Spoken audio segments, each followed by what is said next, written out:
You know, Bo, we've been keeping the roads hot, man, and you've been spending a little time up north more than usual. And we got folks out there that have been asking a little bit about your Michigan hat. Now, where in the hell you got that thing at? Buddy, look here. It is the state of Michigan, the Upper Peninsula and the Lower Michigan.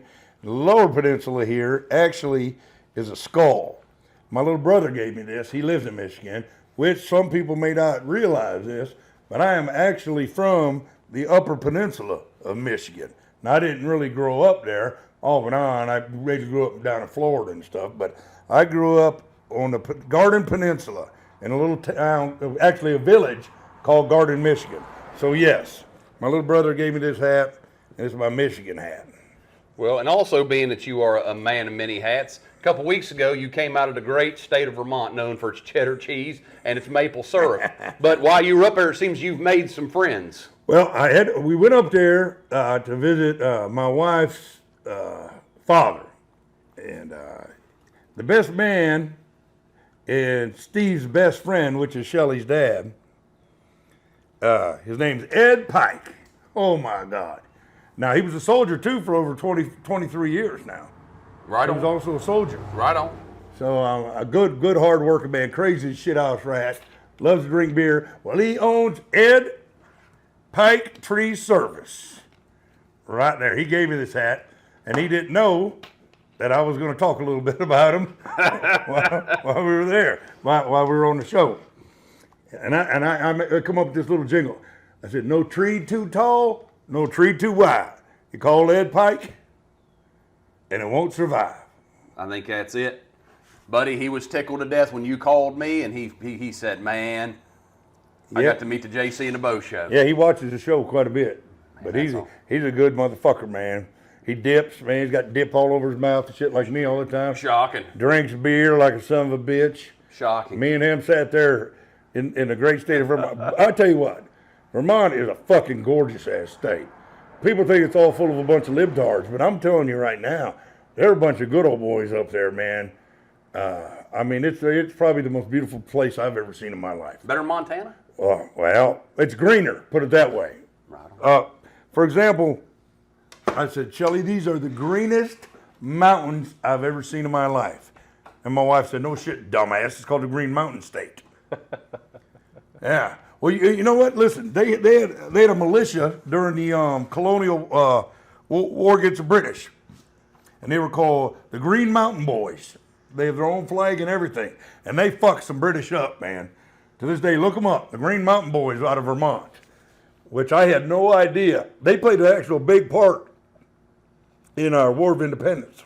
Well, damn it, Bo. I tell you what, we've talked to people about tree service in Vermont. We've talked a little bit about the great state of Michigan, and we've given people a little bit of a geography lesson about the great North and your travels so far this summer. Yeah. So, yeah. Right on. And here in a few days, I'm getting ready to go back to the Upper Peninsula of Michigan for the 4th of July with my two little brothers and my mom and everybody. And all we do, we go up there, we get drunk, shoot guns, pick fights, Bodette shit. Right on. Well, I'm on my way to Massachusetts. Oh. God knows what we will find up that way, but I'm going to take Seabass with me and see if he can glean some perspective. Well, I guarantee in my travels. Yeah, I guarantee it. You get in some shit up there, and no doubt about it. Especially if you're taking a Seabass. Well, oh yeah, we'll Seabass is just a weirdo. That is a fact. That is a fact. Hey, when you're trying to make a living in entertainment, you got to be a little strange to even want to do that in the first place. Buddy, I can vouch for you being a little different. Well, you hit that mark. There ain't no fucking doubt. There ain't no doubt in that one. Yeah. JC, what's up with that Seabass guy? Well, what about him? Well, he was talking about shoving an onion up his ass. Well, hey, yeah. we had to find out. Sometimes you got to find out. Well, why not? How many you can fit? Yeah. I mean, why wouldn't you? Why wouldn't you? Seabass, what do we got out there? What do we got out there from the JC and Bo Show? What do people want to know about? Here we go. Would like to see a segment on the relationship with the local National Guard and Marine veterans. With the Marine Reserve footprint not accessible to all Marine veterans, the National Guard provides a viable alternative to continuing military service active duty. You guys have anything you want to comment on that? That's a hell of a question right now, and you can look no further than Bill Bodette's koozie. Oh, that's right. It's thenationalguard.com. 1-800-GO-GUARD. Actually, that's a great question. What do you guys think about that? Marines who go Army after. Is that something? Look, it is a special thing. If anybody that raises their right hand to support and defend this great nation, which it is a great nation, that's not fucking debatable, right? Right. That ain't debatable. That ain't debatable, okay? I love how people say America was never great. Go fuck So yourself. if you went out and let's say you served 4 years active duty, Army, Marine Corps, Navy, Air Force, and you want to go settle back at home and you want to give more time to your family, you've done your 4 years honorably. You are welcome. And as a matter of fact, it's great that you continue to serve and go into the Guard or the Reserves. You know what? That's amazing. I know a few people like that. And listen to me. And I'm not just saying this because I'm a Marine. But not every single one of them that left the Marine Corps, joined other services and stuff, you ask them if they ever served, guess what they're going to say? I was in the Marine Corps. I was in the Marine Corps. Every goddamn one of them. Yeah. Yep. That is a fact. Yeah. And I think it's an honorable, great thing that we are able to keep our National Guard's ranks filled for problems here at home, for floods, for disaster relief, to augment lines. And man, here's something else that the public needs to know. We go to war, a reservist or a guardsman or woman bleeds the same blood that an active duty troop does. Absolutely. So the Guard's important. Guard's important. Very important, man. When I was a young Marine, I'd give 2 shits. I'd be like, yeah, whatever. Well, of course, you go talk shit. I'm an 03 in the Marine Corps. Right. Right. Let me drag my balls all over. Over the AO. Right. You know. But now I look back at it with the Guard. We served with a Guard unit in Afghanistan. Yeah. Guardsmen and women they fill the ranks. They do a great job, and America should be proud and grateful for them. I am. I'm grateful. Absolutely. So look no further than Bose Cousy, 1-800-GO-GUARD. And if I'm not mistaken, here in West by God, Virginia, locally, it's Sergeant First Class Luke Godwin. That is the Guard recruiter, and my nephew, Sergeant Knight in the United States Air. What would be United States Air Force? Would be the West Virginia Air National Guard. So reach out to them if you are interested in joining the local Guard. Besides just being a great American and a patriot, it'll pay for your damn college. They got a lot of good programs too, man. Yeah. You know, it's a great way to not only help out your country, but it helps out your community. They do all kinds of good shit. Yeah. So for all the negative Nancys out there looking for 2 old boneheaded fucking grunts to shit talk the Guard, That ain't gonna happen. you ain't gonna find it here. Now, if I'm in a bar and I'm drunk and some guardman comes up talking shit, They might get a little bit of business. they make it. Whatever. Yeah, Woody Williams was a reservist. Woody stormed Iwo Jima with a flamethrower. He can do whatever the fuck he wants. That's what I'm saying. I was in the same battalion as him. Yeah, well. That's awesome. Yeah, he was a combat engineer. That's when they still let us use flamethrowers. Boy, I wish they'd still let us use flamethrower. I'd have been a great flamethrower. You know, I think it might be a great class in situational awareness to approach Bill Bodette in the bar like that and give him a little bit of their. Make it make sure that I'm deep into the whiskey. Make it like a training event. I think what's funny is that now whenever I want you to hold counsel with a certain group of people, I've got you measured. Yeah. I'm like, listen, this person that I'm bringing to see you, This is what I want you at, This Bo. is what I need to do. I need to have them show up at about 9:12 p.m. About 6 beers and 2 shots in. No more than 7 beers and 3 shots in. That's that magical spot where the people are going to get good counsel from Bill Bodette. Now, if I get there a little late and it's 10 beers and 6 shots, they suck. That might be a little difficult. Might be a little difficult. Just got to get you warmed up. It is what it is. It is what it is. You know, I don't even know if this is true, but one of the things I had heard was that he was so short. Woody Williams was. I don't know if you ever got to meet him in real life, but that's why one of the reasons they had him run with the flamethrower to flame out all those pill boxes. Man, let me tell you what. That flamethrower probably saved a lot of American lives. Man, could you imagine carrying a flamethrower though? It's crazy. I mean, one bullet, one spark. You know, there ain't no getting wounded if you're carrying a fucking flamethrower. I don't know if a lot of people know this, but about 20 minutes from here, down in Milton, there's this little restaurant called Shawnette's.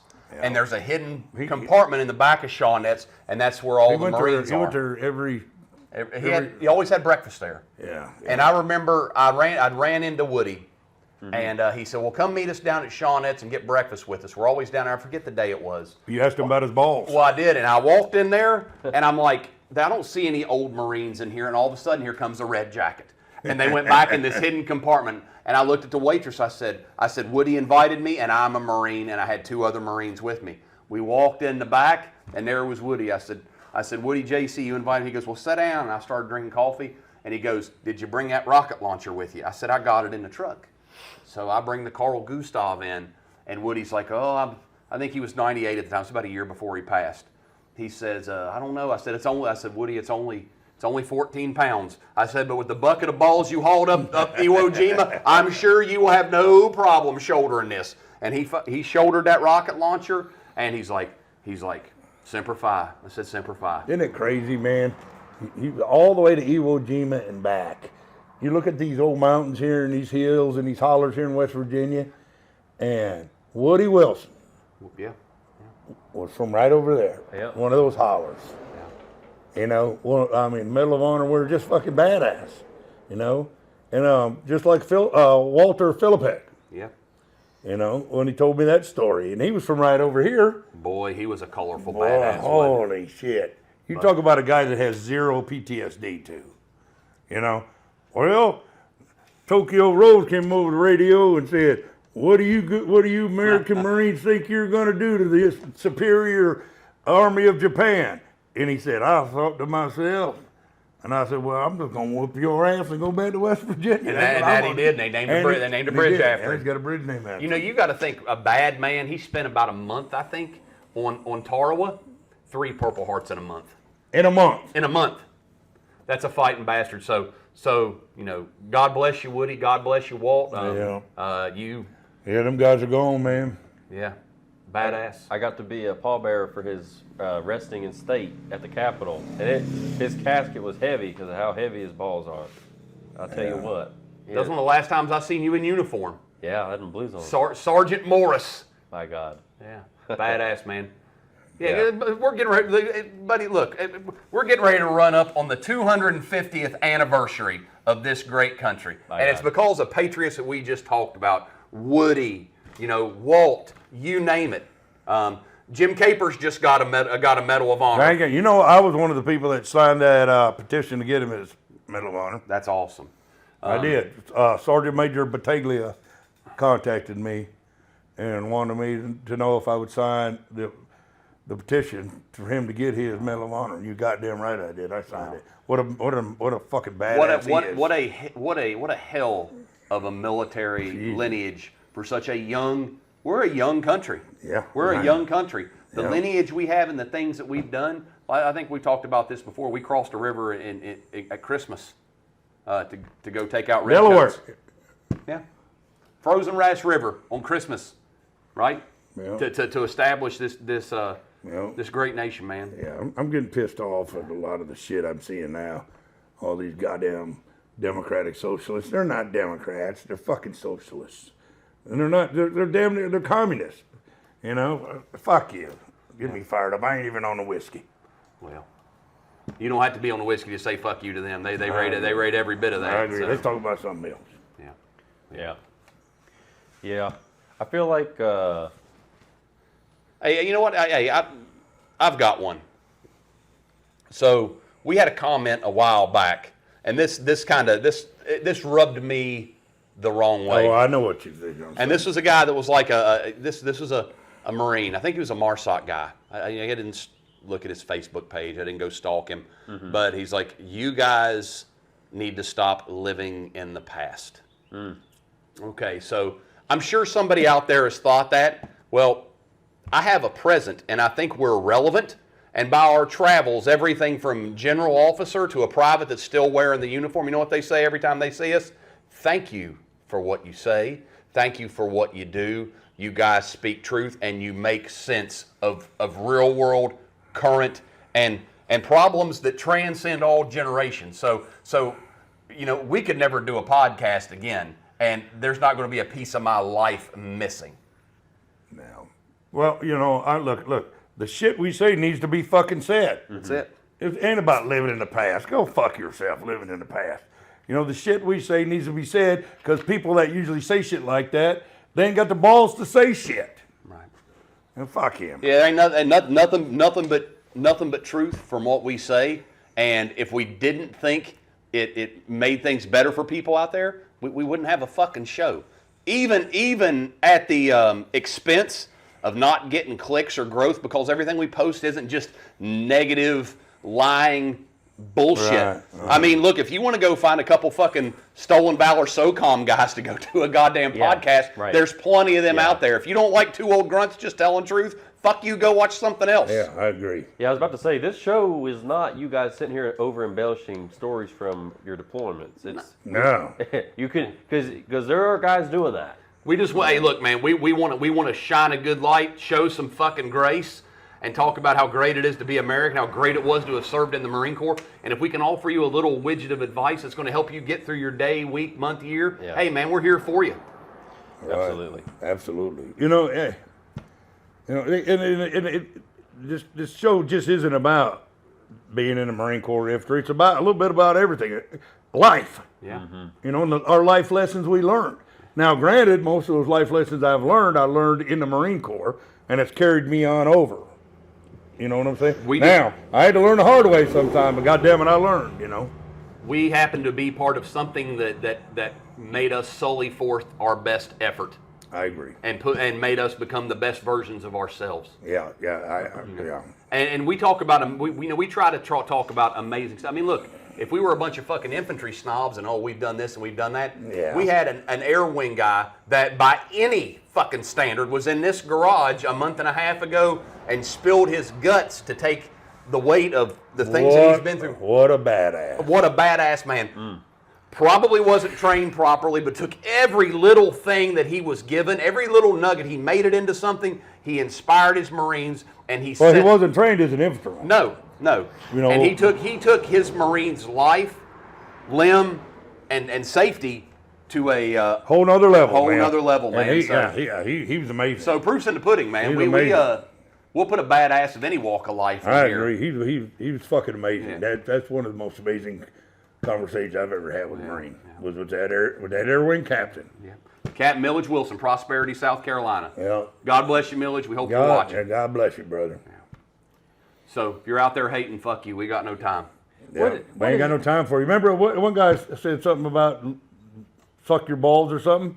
And you said, look, I ain't got time for you. We don't have time for that. Yeah. You think you're going to get a rise, or I'm going to meet me here, I'm going to kick your ass? Hey, just know this. Yeah. You got something bad to say, just walk on the other side of the street, man. Walk on the other side. We don't have time for you. I don't have time for you. Yeah. You know. Fuck you. Moving on. Yeah, just speaking on the impact you guys are having, I think it's so important for two guys like you to share your experiences and leadership knowledge with the generation of Marines serving right now, because, I mean, there is a lot going on in the world, but I don't think they're giving out national defense ribbons right now. It's peacetime Marine Corps. Right. So there needs to be a role model, for lack of a better word to say it. They just need to keep the faith. Yes. Keep training hard. Yes. Because God damn it, it's going to happen again. Yes. It's gonna happen about again. Every 20 years. That's what I'm trying to say. Every 20 years, something's going to. And even something's going to pop off. And if you have been misguided, or you have been inundated with bullshit, and you think bullshit's the status quo. What do I mean by bullshit? Things that don't make any sense, right? You know, Well, I will tell you this, and I don't mean to bring the boys that are down serving now, but one of the worst organizations I've ever been in was peacetime military. Yeah. I mean, because a lot of the commanders and the staff NCOs and all that shit, they're missing the mark. They forget that, guess what? That balloon goes up, they're going to kill other human beings. Yeah. And I've said this on other of our episodes. When you're me and Bodette, we left the drill field and showed up in a unit that was ate up with hazing, that wasn't led well, wasn't trained well, and we had 45 days. You know, and we're leaving. So what if your current state, and this is for everybody that's in a leadership position out there right now, battalion and below, right? Maybe even higher than that, but you're down there on the working class level. If you get hit today, are your Marines as prepared? Soldiers, sailors, airmen, whoever, are they as prepared as they can be? Or are you wasting time on awareness classes? Right. You know what? I understand that there's a lot of important shit going on there that doesn't involve really combat, okay? But for example, peacetime military, I've seen commanders more worried about whether they got 100% fucking on their fucking motorcycle safety class than they do on the rifle range. Yeah. Okay? They let 30 fucking guys slip to the rifle range and not go, but God damn it, they'll have that roster there to show whoever, I got 100% of all my motorcycle riders, for motorcycle safety class. Now I'm not saying none of that's important, but peacetime military, they flip the switch a lot of times. I've seen times with my last unit. I was with an armored recon unit, my last unit, and I remember when I checked in, they were more worried about having armor all on LAV tires than guys zeroing service rifles. And I had a lot of guys in that unit would be like, well, our mission is to do X, Y, and Z. Well, you've got that mortar, that big fucking cannon, you've got scouts, machine guns, all the things. You know what those are for? They're to kill fucking bad guys. So guess what? Go do that, and you'll figure the rest out. So every single thing, lethality and survivability, if you can't stop in the middle of your workday and be like, is what I'm doing right now lending itself to lethality and survivability? If you can't do that, then everything else is secondary, right? Everything else is fucking secondary. Now, there's going to come times where, hey, we got to get everybody to dental, shit like that. I get it, right? Yeah. I get it.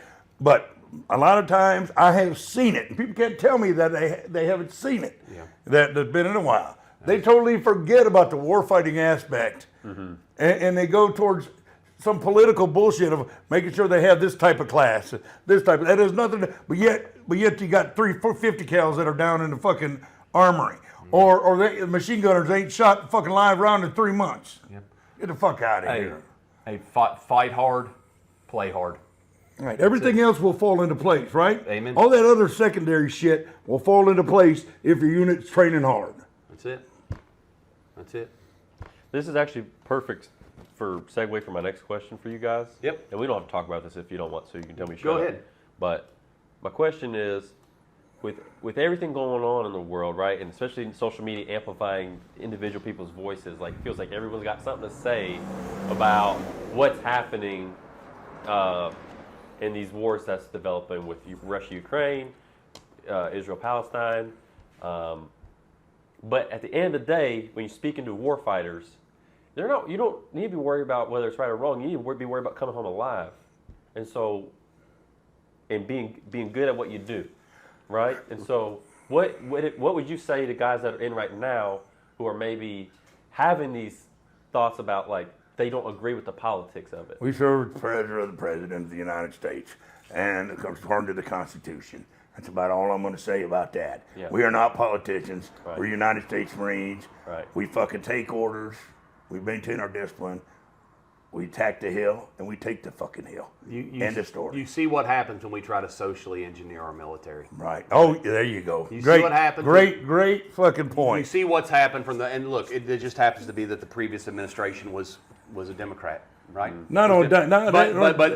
They were fucking liberal. They tried to socially engineer, and it backfired. Watch this. It objectively, not subject. It objectively damaged our readiness. It objectively damaged. You know how many our people military. I know got out, great Marines, and said, "Fuck this." Yeah, they were fed up with what was going on. So every 4 years, guess what an enlisted service member does? They raise their right hand. Every time an officer gets promoted, they raise their right hand. And we all serve at the pleasure of the President of the United States of America. I will support and defend the Constitution. That's it. Against all enemies, foreign and domestic. So help me God. So, Nobody doesn't do this. Right. If they're serving, there's not one of them that hasn't done that. Yeah. So I'd say serving your country is a great and honorable thing. Mm-hmm. And politicians need to do a better job of just staying out of that.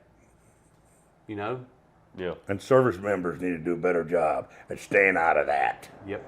And just realizing, I'm not going to worry about that right now. I got to make sure my Marines or my soldiers or wherever are ready to fucking go. They have all their gear. They're trained properly. We're ready to go. End of fucking story. Zero your rifle, turn a wrench, bake a cake, kick boxes. Whatever it is. Turn wrenches on an airframe, whatever it is. That's your world. Do that well, and enjoy the brother and sisterhood of serving in the military. That's it. That's a beautiful answer. Because you guys have been there and done that. So Look, I can't. Look, we have seen this, man. I'm telling you, Seabass. I wish you had a camera in March of 2004 as Gunny Bodette and Staff Sergeant Knight walked across the quad at Kilo Company, 3rd Battalion, 6th Marines, and the looks on their faces were, "Fuck! Here come these 2 drill instructors," right? yeah. And then now here we are all these years later, and for the people that don't like us, this is one how I know we're fucking relevant. We have reunions, and it's not just like, well, I have to respect Bo because he was the gunny and JC was the staff sergeant. They're like, that motherfucker was with me. Yeah. Guess what? Guess what's happening here Friday? Hey. I got a Marine coming here Friday to spend the weekend with me. That he was a corporal with me in 3-6. Right? He just needs a little bit of fucking time. He wants to get away, and he's coming to see his fucking gunny, right? And I pinned sergeant on him twice. And then listen, and pinned sergeant on him twice. And where are you going this weekend, So JC? we're going. We had a badass. We had a badass opportunity back in 2012, right after Bo retired, and I had a mess night with Kilo Company 3-2, and one of the Marines in that unit was this badass sergeant. That's the one you told me about. Yep, and he had a bad piece of paper, and we were able to get that paper pulled, and I'm going to his retirement here 14 years later, and guess what? He's retiring as a master sergeant, has kicked ass. I never got to know him. And what a fucking warrior. But 2 of our boys served with him, Mario Milan and Jose Murillo, and I'm going to get to see them. Yeah, I wish I could too. I wish I could go this weekend, man. So we're going to get to see some of those guys. And here's what I'm Both of them motherfuckers badasses yeah, too. They are. And here's what I'm trying to tell everybody out there is, if you do it right, these men will see you to your grave. That's a fact. You know. So this morning I had a Marine calling me because he can't sleep. Yeah. Because he can't sleep, you know, and it's bothering him, and it's cutting into his That's crazy. his personality. Wow. And he calls me He called you because he can't sleep. because he can't fucking sleep. Wow. You know, and I haven't served with this guy fucking 15 years. Wow. But he wanted to know what to do. Wow. Okay, so I know we've made the impact. Yeah. You know, but you know why? Because we just did the right fucking thing. It wasn't no, JC badasses beating our chest. No, we just did the right fucking thing. And it's carrying on today. Hey, a guy on the show, I don't know if you're out there watching this, he put up a quote. Nobody cares about what you know until they know that you care. Yeah, that's a pretty good. That's right. And that doesn't. And they knew we cared. And they knew we cared. That doesn't mean you got to be a pussy or be soft. But again, You don't got to be a tyrant. You don't got to be a pussy. You got to find yourself. if you know what you're doing, you get to fucking be you. That's it. And that's the most liberating thing I could wish on anybody. Ain't that the truth? Ain't that the truth? I will sit there and have a debate with anybody that has some life experience. But I'll use some West Virginia geography. If you ain't been west of Kings Island, you ain't been north of Pittsburgh, or the time you went to Myrtle Beach down south with your grandparents back in 1999, guess what? I don't want to hear your fucking worldview, and do everybody else a favor and shut the fuck up. Right. Yeah. Bo, I'm heading to Massachusetts, and look, I'm getting ready to go see our good friend Jose Murillo, man. Jose Murillo, the gunny. The gunny. The true gunnery sergeant of all gunnery sergeants. I'm Let me- going to tell you right now, man, what a bad motherfucker he is. That there is no doubt. So I had the honor of retiring And him. humble. He Humble is. as fuck. So what? And I'm going to talk to Jose about this when I get up there. Is when I inherited him, he had gotten thrown out of another platoon. He had gotten thrown out of another platoon, and he came over, and I said, "Well, I don't have a leadership billet for you here, but if you can clean this up and do this right, I don't think it'll take long before you're a fire team leader."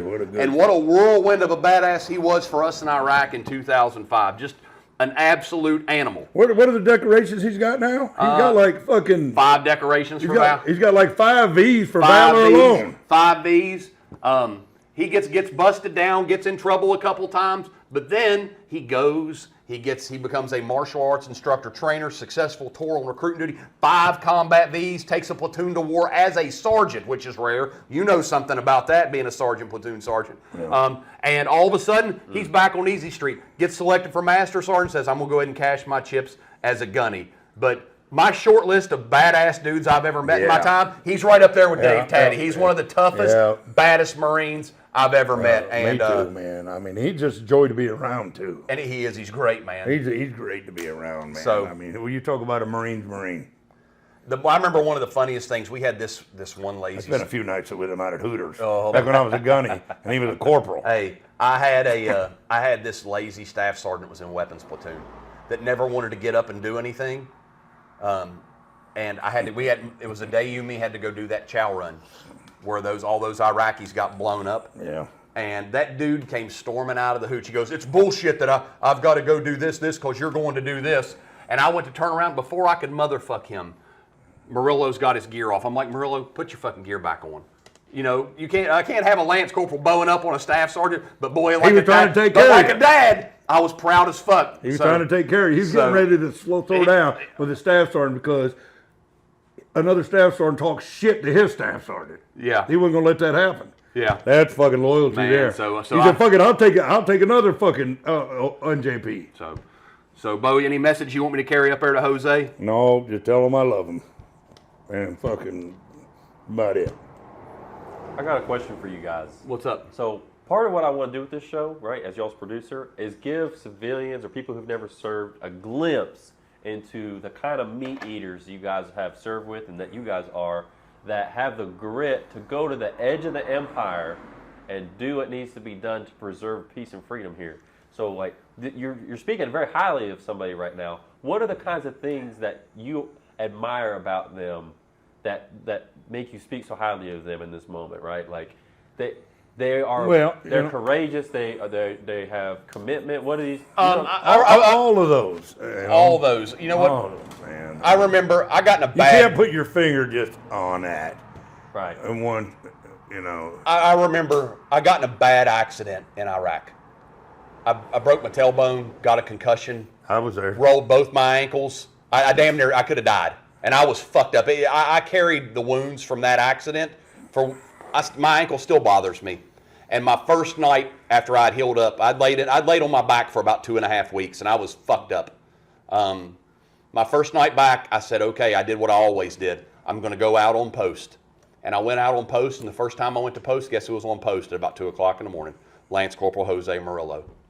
And I remember going up there with a drink in my hand, and I'm like, "Murillo." Clarified drink. Yep. I get up there, and I sat down, and he goes, he's one of my team leaders at this point, and I said, "What's going on?" I said, "Catch me up on things." I involved one of my team leaders as a platoon sergeant that I cared about his fucking opinion. And I said, "Man." Goddamn right. I said, "We're up against it, and that goes a long way. And I said, "I need you here." And boy, what an enforcer and a badass, and just set the fucking tone, man. Hey, we got patrol at 02 in the morning. No bitch, no complaint. No. What extra can I carry? What else can I do? What can I do? What can I do? Well, Send me. brave. You know. Yes, fine. I remember being on a roof. I don't think I ever heard him bitch about anything. I remember being on a roof, and we had this one wayward lieutenant that was in our weapons platoon. No. Yes. No. And Bo had just been shot in the hip. And me and this guy, Ben Hanacrat, were going up this ladder well, and rounds. And all of a sudden I hear, "Get down, you stupid motherfucker!" And it's got a Hispanic tone to it. And I look, and it's that fucking lieutenant standing. The lieutenant wasn't scared, but goddamn it, he was oblivious. And then there's Murillo. He's like, I was like, "Murillo." He goes, "Staff Sergeant, I done told this motherfucker." I'm like, "Get down, motherfucker!" But just there's time. A presence of mind to always bring the fight to the enemy.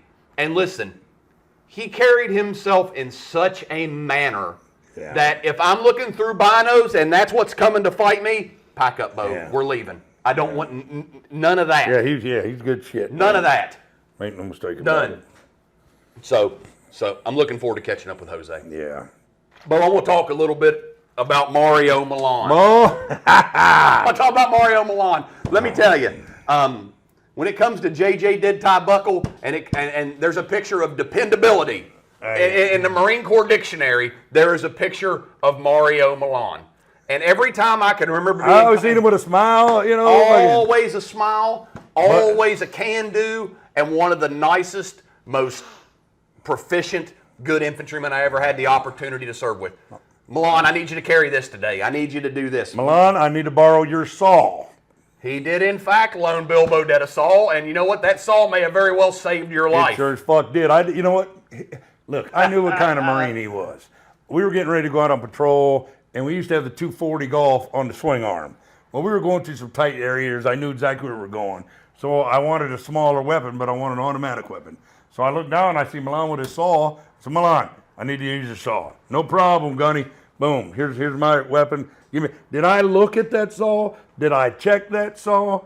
Did I make sure it was functioning? Absolutely not. You know why? Because I knew Milan had that fucker ready to go. Well, didn't even think twice about it. And he was a PFC at the time. And he was a PFC, but I knew I put that bitch on the swing arm, and guess what happened? About 30 minutes later, we got in a firefight, and I bet you I fired 400 rounds at that bitch. Yep. Without one jam or nothing. Yep. Yep. And I was the first one to fire in that ambush. I was the first one they shot at, and I opened up with that fucking saw, man. And But I look across, you know, two deployments with him as one of my fire team What a leaders. good Marine, man. And just always solid, always steady. And I don't think I ever gave him the due that I probably should. You know what? Right. I don't think he, right. But I will tell We you what, didn't. at the end of the day, when we had our reunion, we were finally able to get caught up with him. We gave him a medal at the reunion. Everybody was at attention but Sample, because he was passed out drunk, laying in the grass, and all the wives were making fun of him. Yeah. But with Yeah, all I'm of us, glad you recognized him and finally got him that name, because that slipped by me too. and we had General Alfred there, so it was his battalion commander was with us, and we were able to pin. He pin the war definitely, on him. he rated more than that. Oh, You know, 10 times over. What a badass! So a great Marine. Great. So- I wanted to say good kid, but yeah, a great Marine. I'm stoked to catch up with him. Yeah, I wish I was going with you, but I can't. You know, so But damn, yeah, I'm ready to get up there and get at it. JC, did you hear what the fuck Seabass did? I did. Seabass, get your ass over here. Look, so people are like, this producer of yours, bananas, onions, strange travels down Crazy in money. Florida, you know, Ladies and gentlemen, if you haven't seen him before, meet our producer, Seabass. MMA He's fighter, Marine Sergeant. Marine Sergeant, MMA, you name it, and he's our producer. Now, I got a text message about 11:30, 2300 the other night, in a video saying, "Woo! Crossing State Road 60, Bodette holler," and he was walking. And I thought, walking? What the fuck is he doing? Well, come to find out, the crazy son of a bitch was walking from Charleston, West Virginia, To Huntington. Huntington in the middle of the fucking night. Explain that. Go ahead. Before, let's just paint the picture. Let me tell you something. In a thunderstorm. In a thunderstorm, Route 60 from Charleston to Huntington. People get robbed. You People went through get- St. Albans. You Yeah. went through Barbersville. You went through all these back roads. Meth, pills, drunk drivers, lightning, wildlife, Mothman. The Yeti. Well, you name it. There's been all kinds of shit. The wild, wonderful whites. All the things that you could have encountered. Oh, yeah. And you decide to step off because you had a lot of shit on your mind. Oh yeah. So tell us what sparked. You know what? I'm going to walk from Charleston to Huntington today. Well, I got a pretty good idea. He just didn't get a spark. I mean, he did it for a This reason. was eating on you. Something was eating on you. Yeah, well, I'm a firm believer in always trying to challenge yourself. So, I hadn't been doing too good mentally, and I just, instead of sitting around feeling sorry for myself, I just got my ass up, and I wanted to go do something tough. And that's actually one of the things I miss about the Marine Corps the most, is how it just constantly kept you engaged and challenged. And since I got out, I've had to find that on my own. That's part of the reason I was took all those cage fights. That's part of the reason. Anyway, so Oh, you're staying challenged. There ain't no doubt about that. So what can I do? Oh, I know what I'll do. I'll walk 53 fucking miles in the middle of the night in a thunderstorm. There we go. Go ahead. And you said it's been. Go ahead. And it was a big fucking challenge. I mean, it was seriously, no joke, one of the hardest things I've ever done in my whole life. Anyway, yeah, I got caught in a huge lightning storm, like the craziest lightning I've ever seen in my whole life, all around me. Like, I really in that moment understood how the Vikings believed in Thor and all that. Yeah. It was the loudest thunder I've ever heard in my whole life. I was like, yeah, I'd believe in all that too. And we've talked since you've been done and you've rested your feet a little bit. You said you still got some hot spots, but you talked about your buddy that died a year ago. Yeah, tell us about that, if you don't mind. Yeah, no problem. So, yeah, last summer, Me and he was one of my best friends. That I was in the Marines with, and he took his own life last summer, and I didn't even know what to make of the whole thing, and Nobody does, man. it's taken this whole year to really process, and this week makes a year that it happened, and it was all hitting me wrapped around. I don't even know what I'm trying to say, but it kind of just all Came to a head. You were trying to unpack it. and I just went and I started Sunday afternoon and I finished Monday morning. Yeah. And I had the whole night to myself. It was very difficult, but it was also the most peace I've had in a very long time. Yeah. I was just out there by myself in the dark. I didn't even have a headlamp. I just had my mom drop me off at the Capitol building. I said, "Mom, just drop me off." I had a little fanny pack with some snacks and my wallet in it, and I went. And it was honestly, I'm not gonna lie to you guys. I had like a total, like, A spiritual Yes. experience. yes. I have had those. And I spent like Yeah. the whole. I'm not gonna. I know I'm probably gonna sound like a huge bitch right here, but 40 miles into it, I just broke down crying, and I had just like a total spiritual experience where, for about like 5 straight miles, I was just like screaming at the sky. I think that's pretty fucking cool, man. That needed to be done, Seabass. It obviously needed to be done. Yeah, You know? So, do you feel better? I feel way better, man. How about your feet? My feet are killing me. Yeah, my ankles Well, we are ain't got no BAS. But if you decide to do something like that again, Yeah, please call me and JC before you step off. I'll let you know. We'll be your road guards. We'll be your road guards in your safety vehicle. Maybe we'll find you a corpsman to get you a chit. Yeah. Get you a chit. But you know, I don't think anybody. You know, we talked about this while we were out in Montana last year. Is you know, the things we go through are there to lift people up. People, and look, valor and mental struggles are not exclusive to just us in the military, but we lose our fair share, right? And I get tired of hearing the 22 a day and all this, but we've lost people. It's good that we memorialize them. It's good that we get out and talk about it. But man, this is why we do what we do. This is why we talk. Yeah. This keeps guys on the up and up. So if you find yourself in the darkness, you're alone. Yeah. Go right now and pick up the phone, call your buddies, and reestablish. Like what I said this morning. I had a Marine call me this morning. Yeah. He hasn't been able to sleep. Yeah. Wanted to know what Gunny would do. Yeah. He can't sleep. He's got shit in his head. You know, and I spent a long time on the phone with him, you know, talking to him about certain things. Yeah. You know? Yeah. Pick up the phone. Pick up the fucking phone. Because everything will be okay. Just pick up the fucking phone. Everything will be okay. That's the thing you got to remember is it's gonna be okay, and you just So somehow. if you're struggling out there, pick up the phone and call. And while call you- somebody. There's somebody you can call. And- I guarantee you, you're not alone. You're not alone in this fight, are they, JC? No, and while you're Or are they, Seabass? while you're sitting here at home with a clear state of mind and you're down in your sadness, know this, because at this point I gotta believe that we all know somebody that's done this. Yeah. And you gotta snap out of him. You gotta remember. We do. I've never been to a memorial service for one of these where people are like, "Oh, we know why he did it." No, everybody's Right. left with a broken heart. What could we have done? You're Right. simply passing the pain on to somebody else, right. and we're all better than this as human beings. So don't pass that pain on. And you know, I will say this as an old combat vet, right? When one of you do this, I can't talk about you in the same light that I can the guys the guys I've lost. It's just not fair. Right, to the guys that we've So lost in don't combat. put us in that position to where we can't shine a light on your good name. I want to come to your service or have you come to mine when nature took me. I want to come to your service. Sure, we'll be sad and heartbroken, but I want to come to your service and celebrate your life. Yeah. You know, I don't want to be wondering why you took your own life.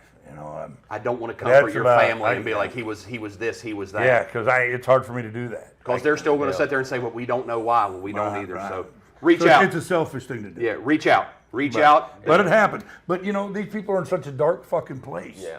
That they're not even thinking like themselves. So we just got to really pay attention to that and Yeah. you know, and try to do better. That's all I could say. You know, I think that people go to two extremes, right? They're either having too much of a good time, right, and that can drive you to a depression. Like you don't have a purpose, you're just too wild and free, or whatever, or you're taking things too serious. You're being too hard on yourself, right? And so, I think that's one of the reasons I went on that run. Is because you don't need permission to go do something challenging or to give yourself a new mission or like you see all these people on social media talking about how they trained really hard for something. I think that's great, but a lot of times, man, just if you feel like you're lacking a sense of adventure, or you just need to give yourself something tough to go do, challenge yourself, just go on a cool trip or go camping or go. Idle hands are a tool of the devil. That's a fact. Yeah, man, you gotta. That's a fact. You gotta I know that more than anybody. So, but anyway. From Tarawa to for our words of wisdom out here on State Road 34, keep moving. Keep moving forward. I'm Bo. I'm JC. And this is our producer. Hey everybody, Seabass here. And you're watching JC and Bo Show. We're out here.